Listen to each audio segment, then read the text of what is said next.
Saludos, mi nombre es Mónica Monsalve del CIAD de Medellín, del programa de agronomía. Tarea 1: explorar la diversidad microbiana y su ecología asociada a la agricultura. Para ello teníamos unas preguntas orientadoras en el foro, a las cuales les vamos a dar respuesta. La primera es: establezca la diferencia entre los conceptos de ecosistema, hábitat, comunidad microbiana y gremio. Todo esto aplicado a la microbiología. Entonces podemos decir que el gremio es un conjunto de poblaciones de microorganismos relacionados metabólicamente en un mismo lugar, y cuando decimos metabólicamente queremos decir que estos microorganismos comparten el mismo sustento o el mismo sustrato o medio de energía por el cual se alimentan. Ecosistema es una comunidad de organismos en su medio natural, es algo, digamos, algo más global.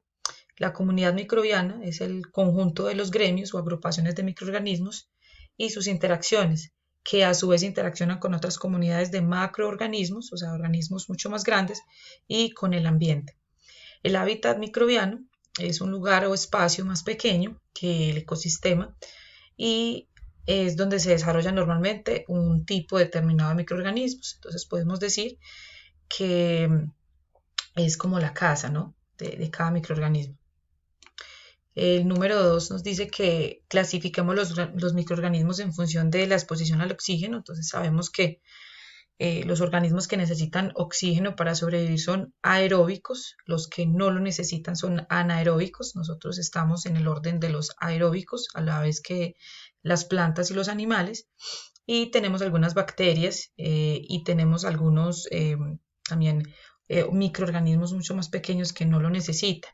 Por la exposición a la luz están los fototrópicos, que también evidentemente están las plantas ahí, y por condiciones de temperatura están los psicrófilos, los mesófilos, que están en un intermedio de temperatura, y los termófilos, que alcanzan temperaturas o digamos que soportan temperaturas un poco más altas.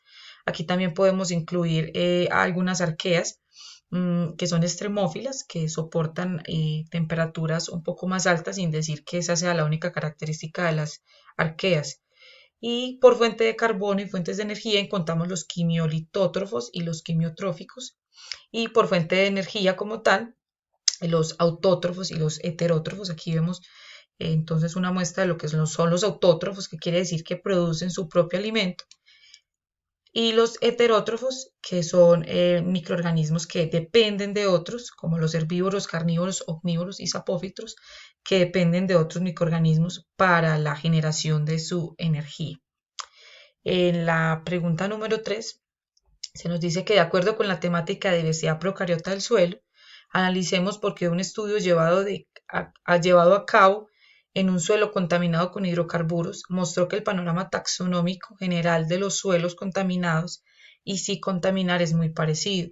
En este orden quise investigar un poco más y encontrar algunos tipos de bacterias, encontrando 30 géneros microbianos que de algún modo también se encuentran presentes en suelos que no están contaminados por hidrocarburos, y que muchos de ellos son muy conocidos en la parte agrícola, como es el Bacillus, el Fusarium, que es un hongo entomopatógeno de los sistemas radiculares de muchos de los cultivos que conocemos.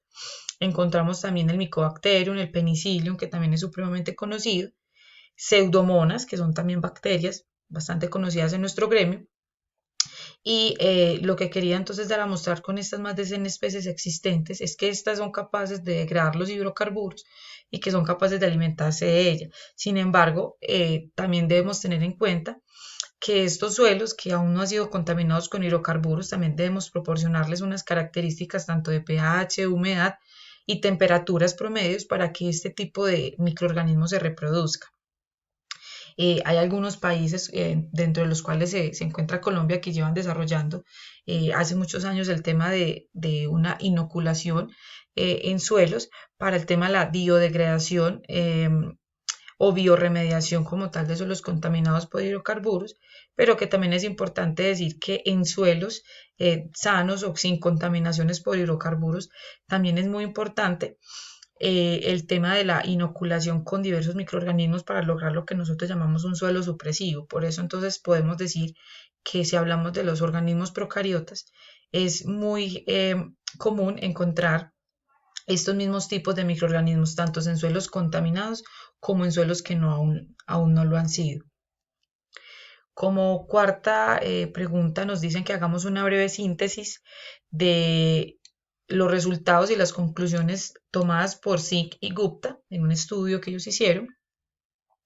Entonces, aquí podemos decir que nos enfrentamos a un estrés creciente del suelo por la variabilidad climática y degradación de la tierra, mismas que se correlacionan directamente con la pérdida de diversidad y abundancia microbiana o la dinámica de la biomasa. Esa biomasa que es un factor supremamente importante o supremamente clave para el desarrollo del suelo y que es muy importante esta biomasa en la gestión del funcionamiento de los ecosistemas. Hay una necesidad imperativa por conservar la diversidad microbiana autóctona.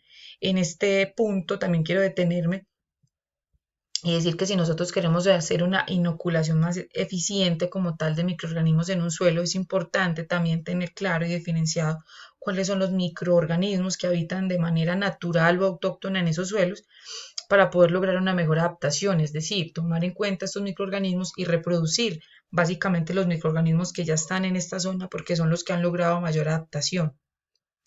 Esto todo con la consecuencia de mejorar el funcionamiento esencial del suelo.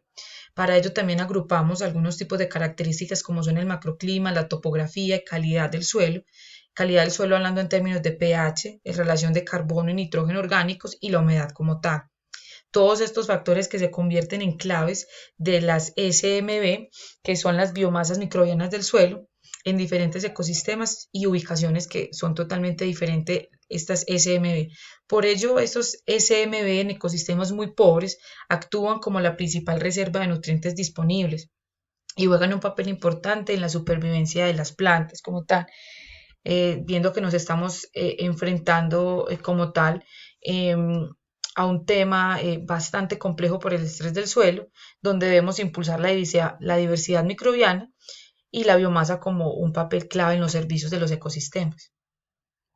Por último, se nos pide que expliquemos cuáles son los beneficios que aportan las costras biológicas del suelo en la estabilización de los suelos áridos. Entonces podemos decir que las costras biológicas del suelo o biocostras son comunidades de cianobacterias, algas, hongos, líquenes y musgos y algunos microorganismos que logran adaptarse, que cubren los espacios libres entre las plantas y las regiones áridas y semiáridas.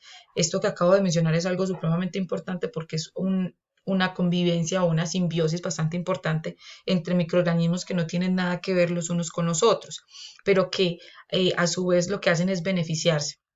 Todos estos microorganismos o todo este tema de la biocostra juega un papel clave e importante en la distribución y la disponibilidad de agua en el suelo. Lo que hace la biocostra es proteger el suelo de la erosión, pero también no solamente eso, sino que en suelos donde realmente las condiciones de lluvia son muy escasas, hay que garantizarle a estos suelos, y eso se logra a través de las biocostras, que el agua no solamente escurra o que se pierda por lavado, sino que el agua se infiltre y logre también de cierta manera a largo plazo retener esa humedad.